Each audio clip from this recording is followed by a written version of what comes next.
Good morning, and thank you for joining me on the Path to Liberty.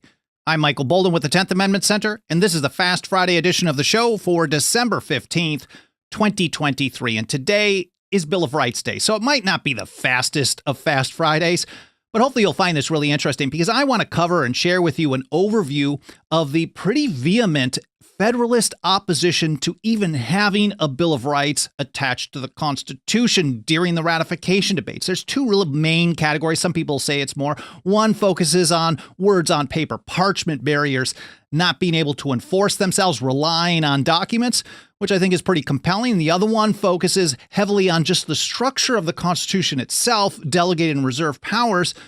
But I think there's kind of something missing in their argument there. But anyways, hopefully it'll make sense as we go through this. But first, we need a little background. Here from Teaching American History, during the final week of the convention, mind you, if you go through the text of the notes of the Philadelphia Convention, whatever version you use, and you search for Bill of Rights, you're not going to see it too many times. I think one of the copies I looked at this week, it was in there maybe 5 or 6 times, and it really wasn't until the very end where George Mason, author of the Virginia Declaration of Rights, expressed his wish, quote, that the plan had been prefaced with a Bill of Rights. It would give great quiet to the people.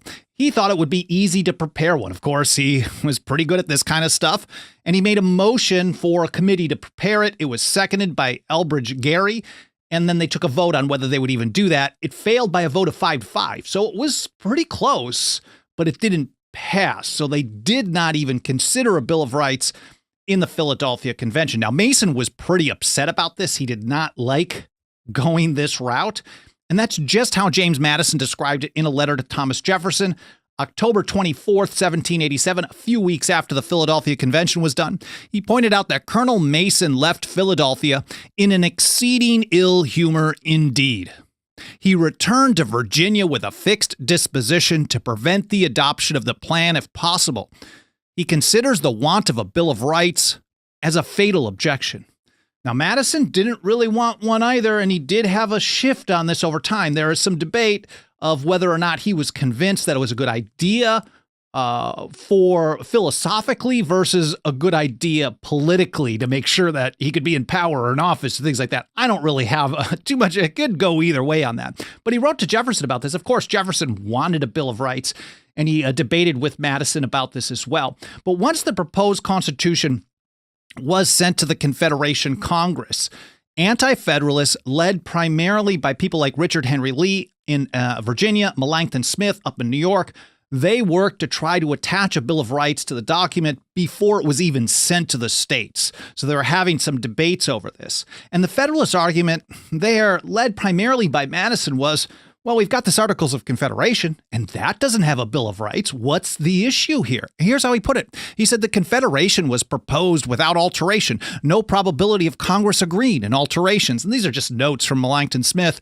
So I'm having to kind of interpret what that full sentence meant. But he said those who disagree differ in their opinions. A Bill of Rights is unnecessary because the powers are enumerated and only extend to certain cases. And the people who are to agree to it are to establish this. So Madison's point is, well, the Constitution is a system of delegated and reserved powers. If it's not delegated, they can't do it. So to add a Bill of Rights saying you can't do stuff that wasn't already delegated to you in the first place is superfluous.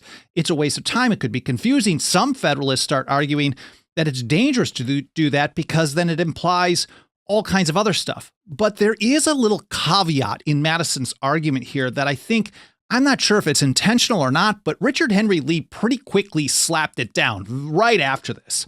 And in response, he pointed out that a Bill of Rights was not necessary in the Articles of Confederation because in the text of the document, it said that whatever is not expressly delegated is reserved to the states. And here's how he said it. A Bill of Rights was not necessary in the Confederation because it is expressly declared that no power should be exercised but such as is expressly given, and therefore no constructive power can be exercised. To prevent this is the great use of a Bill of Rights. So in other words, it wasn't needed in the Articles of Confederation because it was spelled out that it was a system of delegated and reserved powers. But that was not listed in the text of the proposed Constitution, and that was a big point of contention. I think if they would have just included that text in advance, there probably wouldn't even been a debate over the Bill of Rights.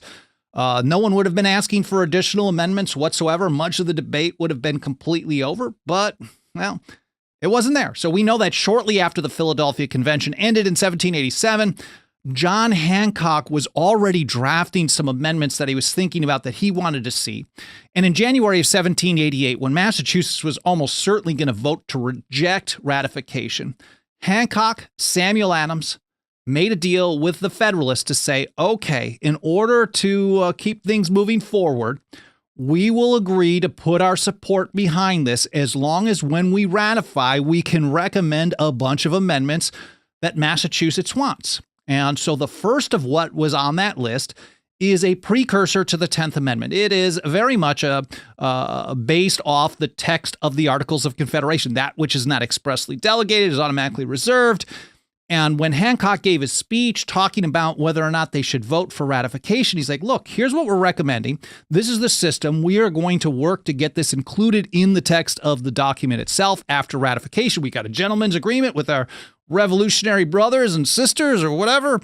And he said, this is how it's going to work. And the powers reserved by the people render them secure, because that idea of delegated reserved powers, expressly delegated powers, and that's it, was so important. Anything beyond that would be arbitrary power and therefore a tyranny. So Thomas Jefferson also wanted to see a Bill of Rights or amendments and a Bill of Rights, but his take on what a Bill of Rights would be is very interesting. He also wanted that, and this is how he put it in a letter to Edward. He discussed this back and forth a number of times from France throughout 1788, maybe 3 to 5 times. And here's how he put it to Carrington. My first wish was that 9 states would adopt the Constitution, that is, in order to ensure what was good in it, and that the others might, by holding off, produce the necessary amendments. So he thought there were a couple of things that need to be dealt with, and he thought the strategy to get that done was to ratify in those 9 states and then have a couple of them say no to be leveraged to get them to come back to the table to do amendments. But he said, the plan of Massachusetts is far preferable and will, I hope, be followed by those who are yet to decide. And he really only wanted 2 amendments. This is how he's describing it to Carrington. There are 2 amendments only, which I'm anxious for. One amendment would be a Bill of Rights, and he's describing that Bill of Rights as the first proposal, that which is not expressly delegated is reserved, that first proposal of amendment recommendations from Massachusetts. He didn't like the exact text, but he thought that was the summary of what a Bill of Rights. And it's very similar to how Richard Henry Lee was describing things in that quote just a few minutes ago. Well, I covered this whole kind of behind the scenes thing in an episode a couple of years ago in 2021, Bill of Rights, the untold story of why it exists, covering the work from Richard Henry Lee, Samuel Adams, George Mason, John Hancock, and others. That will be linked to in the show notes. I hope you'll check it out if you haven't yet, or if you want a refresher. Alan Mosley will be organizing all the links and the other platforms that we have this on video and the audio-only podcast edition, and I will get that published in the next few-ish hours after this live stream is done here this morning over at 10thamendmentcenter.com/path to liberty. Again, 10thamendmentcenter.com/path to liberty. So let's get to these, with that background, let's get to these arguments against having a Bill of Rights at all from the Federalists. And there are really 2 categories, at least in my reading of this. First, words on paper don't enforce themselves. They were referred to as parchment barriers. So the notion that, well, if the setup isn't proper and then we've got these delegated and reserved powers, this expressly delegated system, and if you think that that they're going to violate that and do stuff anyways, just putting more words on paper is not going to get the job done. There's a different problem. So let's get into that. And then the second one, again, under the proposed system, just like James Madison said, a Bill of Rights would be superfluous and redundant because the system was already set up to be just, they can only do the stuff that's delegated to them. But I think Richard Henry Lee had a very good smackdown of that. But the Federalist argument was, well, this is how it is. Everyone should know this. And then adding additional restrictions then all of a sudden kind of undermines what it's supposed to be, a potentially confusing system, maybe even dangerous. I actually think, it's my opinion, that if they would have included some text like what Hancock recommended, or maybe a modified version of what maybe Jefferson wanted as well, something along the lines of what was in Article 2 of the Articles of Confederation, pointing out that this is a document of expressly delegated powers, and if it's not listed there, they can't do it, there probably wouldn't even been a debate over having amendments or a Bill of Rights, because it would have been so clear. There would have been debates over other things, certainly, but this was a huge part of it. So those are the two main arguments. Let's look at the first one, parchment barriers, words on paper. And here's how Roger Sherman put it. He said, "No Bill of Rights ever yet bound the supreme power longer than the honeymoon of a new married couple, unless the rulers were interested in preserving the right." So he's pointing out that, look, if you got a problem here, we got a different issue. Because if you think just putting these words on paper are going to get the job done, that is not what does the trick. Something else will keep government in check if it's going to be kept in check. This was him writing as a countryman in November 22nd, 1787. This, of course, along with all the original source documents that I'm citing, other episodes, etc., will be included in the show notes. Now, here's James Madison in a letter to Thomas Jefferson. Also this is October of, what's the date on this one? 1788, the following year. He said, "Experience proves the inefficacy of a Bill of Rights on those occasions when its control is most needed." So he's going back and forth with Jefferson on whether or not to even have a Bill of Rights. He does point out at some point, like, okay, yeah, I'm on board with this as long as it's structured a certain way. He said but he didn't like the idea, like Roger Sherman, of just listing out a bunch of stuff and then hoping that that does the trick. He said, "Repeated violations of these parchment barriers have been committed by overbearing majorities in every state. In Virginia, I have seen the Bill of Rights violated in every instance where it has been opposed to a popular current." And that's a pretty good description of what we have today. It doesn't matter if you have "shall not be infringed" in the text, pretty straightforward stuff. They do what they want if they are not made to feel interested in following the rules. So Madison is onto something here. Roger Sherman is onto something here.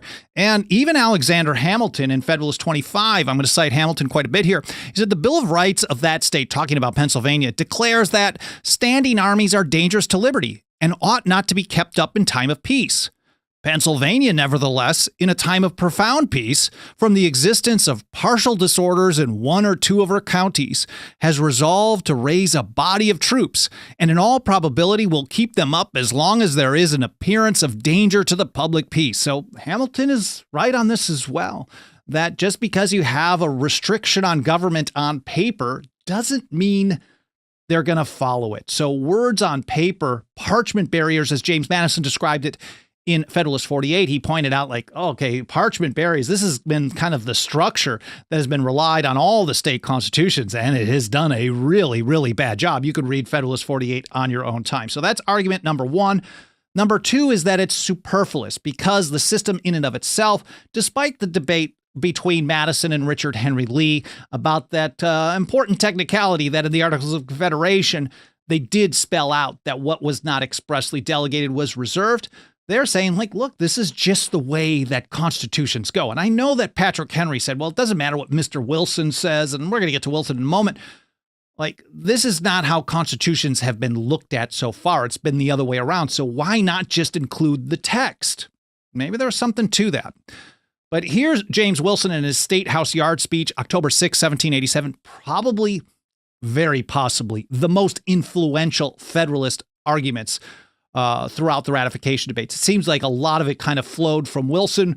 We talk about the Federalist so much these days. I know Brian McClanahan, just like I do, talks about how the Federalist is way overblown for its influence during the ratification debates. It did not do much outside the state of New York. Even if you can say that Madison and Jefferson, for example, thought it was very important to include for students at the University of Virginia in 1825, if that doesn't mean it influenced ratification, because it really didn't. But a lot of the arguments were similar prior to when those were published. James Wilson's his speech in October of 1787 is a biggie. And here's one point that he makes, talking about the different structures between the state constitutions and the federal Constitution. And this is, or the Constitution for the United States. And this is where Patrick Henry was arguing against it. Like, look, they're totally different. If we're used to constitutions being structured this way, and then now we have it the other way, how are we guaranteed that they're going to be read the same way? Maybe it'll make sense here in a moment. The leading discrimination between the state constitutions and the Constitution of the United States. When the people established the powers of legislation under their separate governments, they invested their representatives with every right and authority which they did not in explicit terms reserve. And therefore, upon every question respecting the jurisdiction of the House of Assembly, if the frame of government is silent, the jurisdiction is efficient and complete. Okay, blah, blah, blah. A lot of words there. But in delegating federal powers, another criterion was necessarily introduced.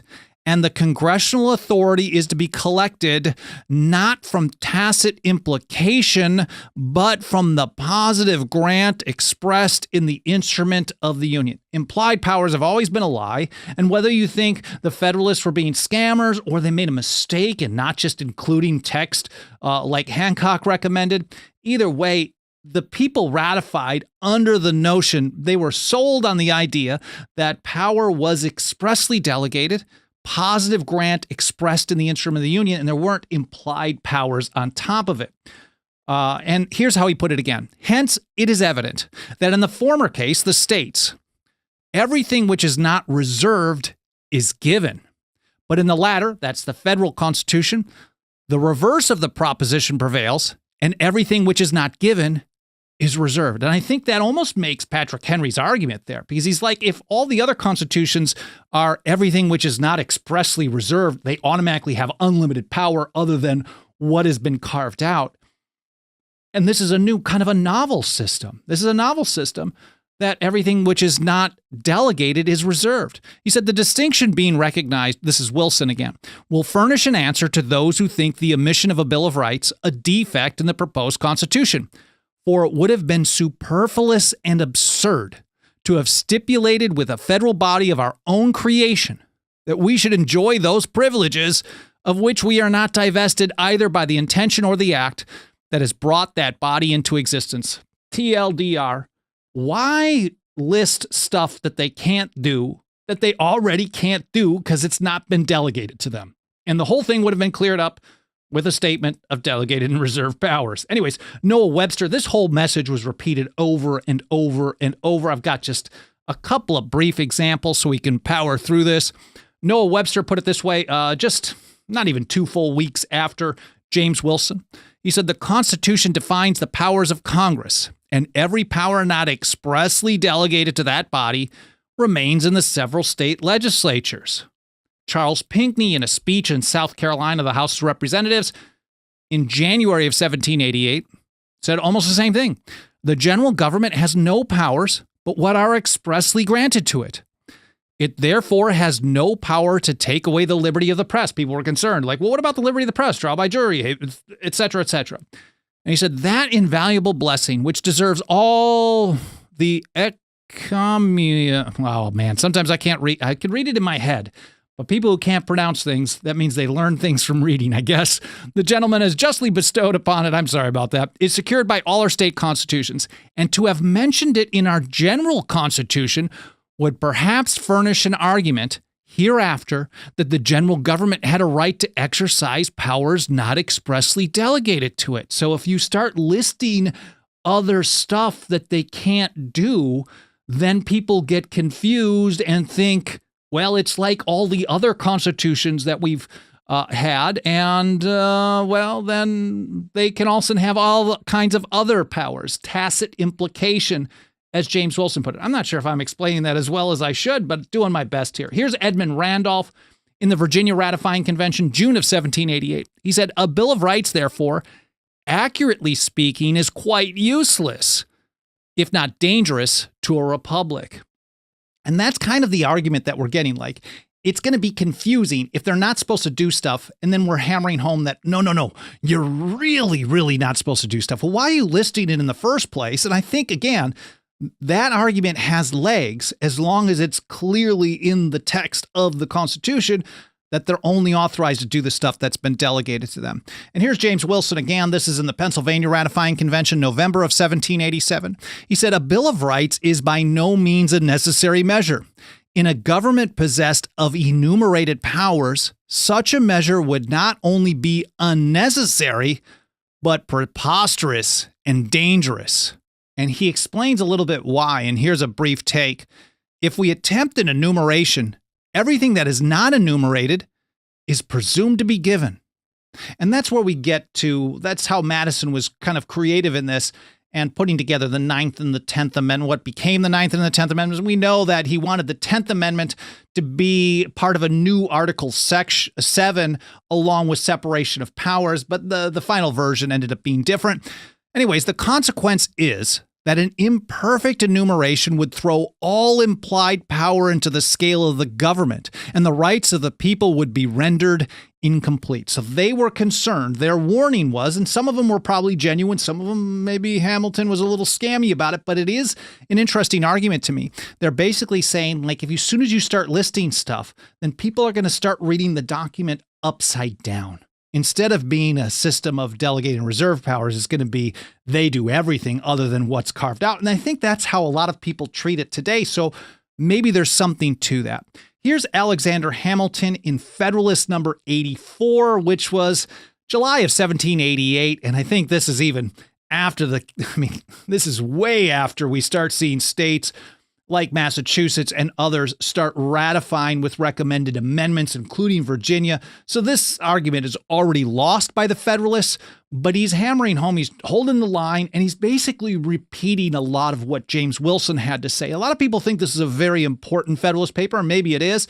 I would actually look at Wilson's more than this, just maybe because I don't like Hamilton. But anyways, he's good at writing stuff. And he said, "I go further and affirm that bills of rights, in the sense and to the extent in which they are contended for, are not only unnecessary in the proposed Constitution, but would even be dangerous. They would contain various exceptions to powers not granted, and on this very account would afford a colorable pretext to claim more than were granted. For why declare that things shall not be done, which there is no power to do?" So, again, why say that this shall not be infringed if there's no power there to infringe in the first place? Theophilus Parsons in the Massachusetts Ratifying Convention reiterated this before they even had the proposed amendments. He's like, no power is given to Congress to violate or infringe upon any of the natural rights of the people. Everyone agreed that that's what they were selling, but anti-federalists were concerned, again, because it wasn't listed out that this was going to be a system of delegated and reserve powers. We just had to kind of trust the plan, and for all time, we're going to have to trust that everyone's going to understand it like that, and it clearly, I don't think that's a good argument. Anyways, Hamilton continues. Why, for instance, should it be said that the liberty of the press shall not be restrained when no power is given by which restrictions may be imposed? So not only is this redundant to the Federalists, it leads to confusion over the nature of which powers are actually delegated. And it also leads to a scenario where people with power will actually claim the authority to implement regulations defining what those rights mean. So if this becomes something, the part of the Constitution for the United States, the argument to Hamilton, which maybe is one of his best arguments, is that the people with power are going to eventually tell us what those amendments mean. We see this all the time, especially with the Second and the Fourth Amendment. Otherwise, we wouldn't have unlimited amounts of federal gun control and federal warrantless surveillance that keeps getting reauthorized and reauthorized and reauthorized. Here's Hamilton's take on this. It is evident that it would furnish to men disposed to usurp, people who want to steal power, people like Alexander Hamilton himself, it is evident that it would furnish to men disposed to usurp a plausible pretense for claiming that power.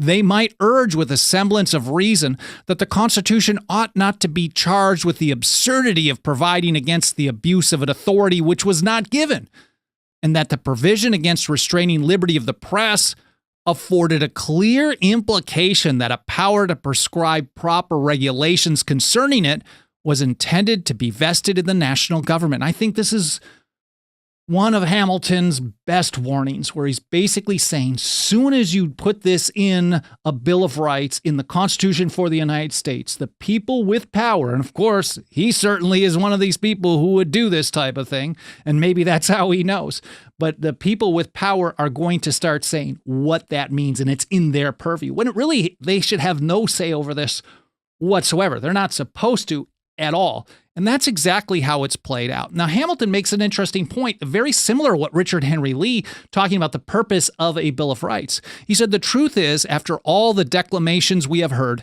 that the Constitution is itself, in every rational sense and to every useful purpose, a Bill of Rights. He thought the Constitution on its own was a Bill of Rights. And that kind of goes hand in hand. Let's see if I can pull up Richard Henry Lee's argument. No power should be exercised, but such as is expressly given. Thomas Jefferson thought the amendment for a Bill of Rights was basically what became the 10th Amendment. So you don't need to list out a bunch of stuff. You just say you can't touch anything other than what we expressly delegated to you. And that's an unusual point of agreement between Richard Henry Lee, Alexander Hamilton, and Thomas Jefferson. Now, here's Thomas Jefferson in a letter to James Madison, December of 1787. He said, to say, as Mr. Wilson does, that a Bill of Rights was not necessary because all is reserved in the case of the general government which is not given, while in the particular ones all is given which is not reserved, might do for the audience to whom it was addressed. And this is part of the anti-federalist argument. Like, it doesn't matter how great of a legal argument Mr. Wilson or Mr. Hamilton can make, people down the line aren't you. And it's going to be other people who are going to be reading their own version of what this text means. And so the idea that, okay, well, if you're preaching to the choir that this is a system of delegated reserve powers, fine. But there's a couple of conflicts here. And Jefferson points out a little bit more than what I was getting at earlier on. He said, but it is surely a gratis dictum, so basically unproven, opposed by strong inferences from the body of the instrument, as well as from the omission of the clause of our present confederation, which has declared that in express terms. So he's pointing out like, okay, yeah, I agree with you that it's a system of delegated and reserved powers, but there is stuff in there that addresses the states. There is nothing in there that clearly points out what we've had already, that it is a system of delegated and reserved powers. So we really need to attach this to the system. And that's part of why he considered, in his opinion on the constitutionality of the National Bank in 1791, what became the 10th Amendment. This is 10 months to the day before ratification, December 15, 1791. He said this, I consider the foundation of the Constitution as laid on this ground, that all powers not delegated to the United States by the Constitution nor prohibited by it to the states are reserved to the states, respectively, or to the people. And I covered Jefferson's view and John Jay and John Hancock and a bunch of other people in another episode just in October of this year, Bill of Rights, most important amendment. I hope you'll check that out. That will be linked to in the show notes as well. And if you want to help us spread this kind of message as far and wide as possible, nothing helps us do this work more than the financial faith and support of our members. You can join us for as little as $2 a month of that dirty government fiat that they keep destroying the value of. 10thamendmentcenter.com/members. We also have annual, 5-year, and lifetime options.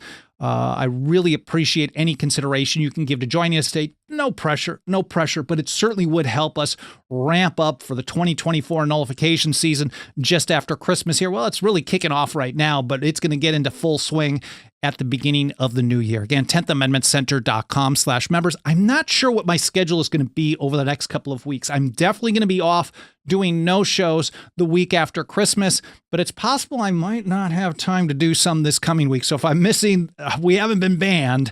It's just that I haven't had enough time to be able to prep some episodes, but I'm going to do my best to do 1 or 2 this next week before Christmas. And either way, whether I get to be here or not, I want to wish you, your family, your friends, all your loved ones a very Merry Christmas, a very Happy New Year. I really appreciate you watching the show. I hope you enjoyed this episode. I hope you learned something, and I hope to see you next time here on the Path to Liberty.